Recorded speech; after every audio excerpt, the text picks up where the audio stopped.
House میں ہوتے ہیں اور اس کے بعد یا آپ نیب اور جیل میں ہوتے ہیں، اور پھر آپ کی جو ہے مستورات کو بھی اس طریقے سے جو ہے ان کو ذلیل و خوار کیا جاتا ہے. اور ایک ایسے شخص کو جس نے ایبسلیوٹلی ناٹ کہا، اسے سائفر کے کیس میں گرفتار کیا گیا. اور یہ اس سے زیادہ شرمناک بات ہو نہیں سکتی ہے کہ ڈونلڈ لو ایک چھوٹا سا جو ہے امریکن افسر، وہ ہمارے امبیسڈر کو امریکہ میں کہتا ہے کہ اگر آپ نے فلاں کو نہ ہٹایا تو اگر ہٹا دیا تو ہم آپ کو معاف کر دیں گے، پاکستان کو معاف کر دیں گے.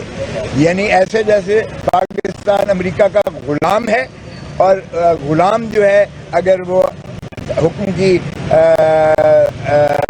عدولی کرے گا تو اس کی اسے سزا ملے گی، اگر حکم کی بجا آوری کرے گا تو اس کو معاف کر دیا جائے گا.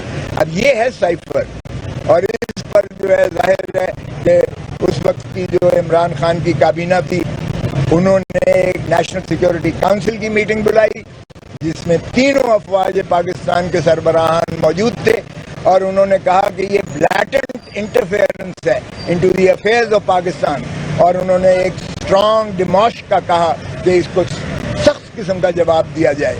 اور پھر آنے والی کابینہ جو شہباز شریف صاحب وزیر اعظم تھے، اس نے مجید اپنے امبیسڈر کو بلایا، اور تینوں افواج پاکستان کے سربراہان تھے، اس میں ڈیفنس منسٹر خواجہ آصف بھی تھے. اس نے تائید اور تصدیق کی اس سائفر کی، اور اس نے کہا کہ یہ بالکل صحیح کیا گیا ہے پاکستان نے جو اس کا سختی جواب دیا ہے. اب مجھے بتائیں اس میں کون سی سیکرٹ سی تھی جو بریچ ہو گئی ہے؟ پاکستان کے عزت اور وقار کا اگر کوئی پاسداری کر کے سخت جواب دیتا ہے تو یہ ایک ایٹامک پاور، یہ اس کی غیرت اور اہمیت کو للکارا گیا تھا، نہ کہ اس کی کوئی سیکیورٹی بریچ ہو رہی تھی. یہ شرم آنی چاہیے جنہوں نے الٹا اس ڈونلڈ لو کے اس یعنی واہیات خط کو جو ہماری غیرت اور عزت اور اہمیت کو للکارتا تھا کہ ہم امریکہ معافی دے دے گا اگر عمران خان کو ہٹایا جائے، اس پر ہم نے اس کو وزیر اعظم کو اور وزیر خارجہ کو اندر کر دیا اس پر. حالانکہ اس سائفر سے جو ساری دنیا کو پتہ ہے، اور سائفر وہاں موجود ہے، سائفر ایسی چیز ہے جو وہاں سے ہٹائی نہیں جا سکتی. اس کو ڈی کوڈ کر کے اس کا ترجمہ کیا گیا تھا، اور وہ ترجمے والا ہر ایک کے پاس موجود تھا. اور آخری کابینہ میں عمران خان کی کابینہ نے اس کو ڈی کلاسیفائی کر دیا تھا، اس کو کوئی سیکریسی اس ڈاکیومنٹ کی نہیں تھی. اس کے بعد بھی ہم اتنے غلام ہیں اس وقت امریکہ کے کہ ہم نے پھر بھی اس وزیر اعظم اور وزیر خارجہ کو اندر کر دیا کہ ہاں آپ نے ڈونلڈ لو کے جواب میں اس کو کیسے آپ نے سخت جواب دیا، لہذا ہم اس کی غلامی میں ہم نے اپنے وزیر اعظم اور وزیر خارجہ کو اندر کر دیا. شرم آنی چاہیے. 25 کروڑ لوگوں کا ملک، ایک ایٹامک پاور، دنیا کی چھٹی بڑی فوج ہمارے پاس موجود ہے، اور ہم اس طرح سے ڈونلڈ لو ایک ڈپٹی سیکرٹری کی لیول کا جو امریکہ کا ایک افسر ہے، ہم اس کی اگر جواب سخت دیتے ہیں تو بھی ہمیں اپنے وزیر اعظم اور وزیر خارجہ کو اندر کرنا پڑتا ہے. یہ ہے ہمارے ملک کی آزادی، یہ ہے سائفر کی.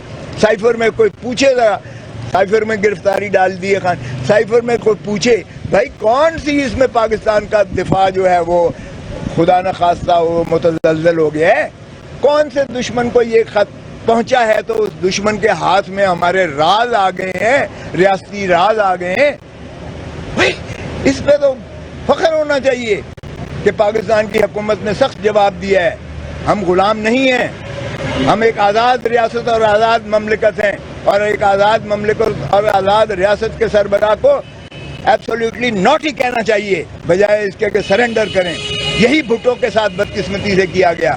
اب بھٹو کو جب ہینری کسنگر نے کہا، فورن سیکرٹری نے، کہ تم ایٹم بم بنانا بند کر دو ورنہ تمہیں عبرت کا نشان بنائیں گے، ہم نے اس کے خلاف کوئی کام نہیں بات کی. وہ ہم نے اپنے پرائم منسٹر کو جو ہے لٹکا دیا اور پھانسی دے دی اس کو کہ کیوں نہیں. یہ ہے ہماری آزادی کا جو ہے معیار.